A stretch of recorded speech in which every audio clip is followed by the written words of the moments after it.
Hello everybody, Stampy Longhead, one of my favorite YouTubers, has just reached 10 million subscribers, and if you ask me, I'd say he deserves every single one of them. He's been on YouTube since 2006, constantly making really easily digestible yet very entertaining videos. And I think it's worth mentioning that Stampy was a pretty big part of my childhood, and probably a lot of your childhoods, and as it seems, tens of millions of other childhoods. It's just interesting to think that Stampy, a guy having fun in his room playing video games, managed to have an impact on almost my entire generation. So when Stampy hit 10 million subscribers, I thought that there would be no better time to talk about how much his videos really mean to me. So in this video, we're gonna go back to some of our most nostalgic days and take a look at Stampy's YouTube journey from the very beginning all the way to where we are now. So buckle in, it's gonna be cool. Also, for anyone that doesn't know, Stampy is a video gaming YouTuber that many people my age grew up watching. So Joseph Garrett, aka Stampy in his earliest forms, started making videos in 2006 on a channel called Stampy Long Nose, not the Stampy Long Head channel that we all know and love now.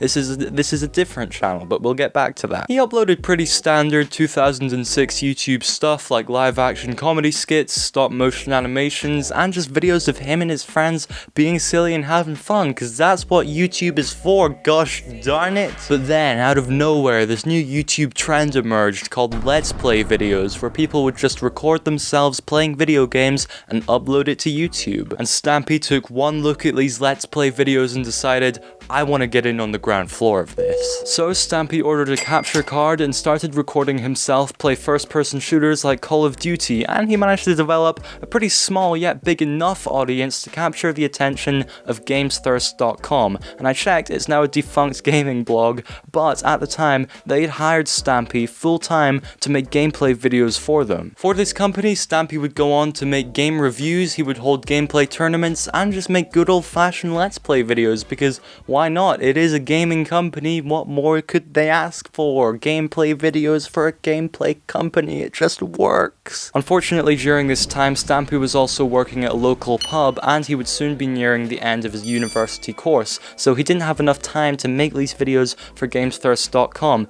but he still enjoyed making Let's Play videos, so he started a new YouTube channel called Stampy Longhead, the one that we all now know, where he could just upload videos of him playing video games, and they were relatively low effort, he could get them out fast, and he still really enjoyed making them. And it was around this time that his friends introduced him to a little game known as Minecraft. You guys know which game I'm talking about. And Stampy thought it would be cool to record and upload his first ever time playing Minecraft to his YouTube channel, and it would be this very video where he creates Stampy's lovely world, and boy oh boy, just saying it out loud brings back a whole wave of childhood nostalgia.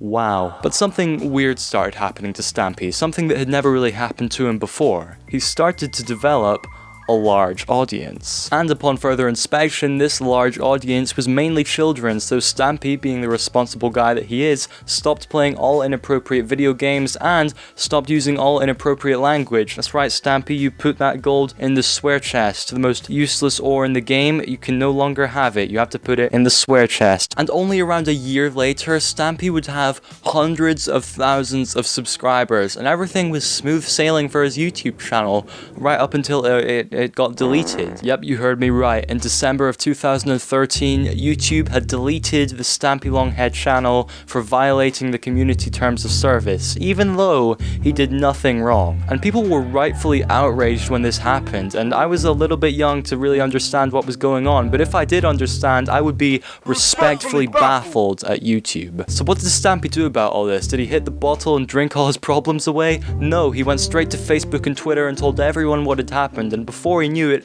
hashtag #SaveStampy would be trending on Twitter. The Save Stampy movement was making waves across the internet, and before long, someone who knew a guy who worked at Google managed to get Stampy's YouTube channel reinstated. That's right, we did it, boys. Yeah, I know, you heard it here first. Angry Twitter people actually came together and got something done. But all jokes aside, this was before the time where you could just write an angry tweet at Team YouTube and get them to do whatever you like. One of Stampy's friends actually had to make a petition that got thousands of signatures before Google even noticed what was going on. But nobody cares about any of that, because like 2 seconds later, Stampy hit 1 million subscribers, and at the time, this is still a really rare milestone, but what's crazy is that less than a year before that, he only had 5,000 subscribers, and that is a lot of subscribers, but it seems like nothing when you compare it to the fact that less than 2 years later, he got 7 million subscribers. And at this point in his career, so many things were going right for him. He was a featured guest at Minecon, he voice acted himself in the official Mojang game, Minecraft Story Mode, his own book was in the works,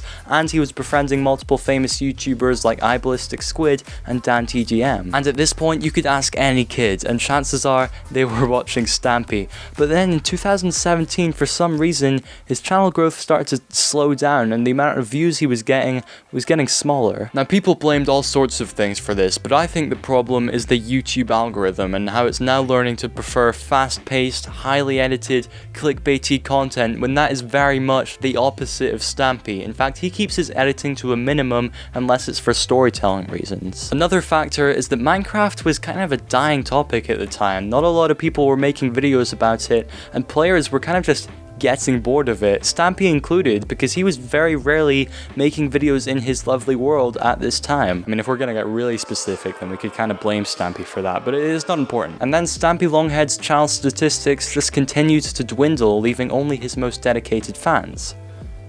Like me. But the way it seems, Stampy didn't really care. He frequently mentions that he just wants to make the videos he's gonna make, and he often poked fun at the fact that he wasn't as relevant as he used to be, kind of just further proving that he didn't care. So this is my office here. I know you might be thinking that it's smaller than your old office, or, you know, it's not very big in here, and it's because it's actually technically a cupboard.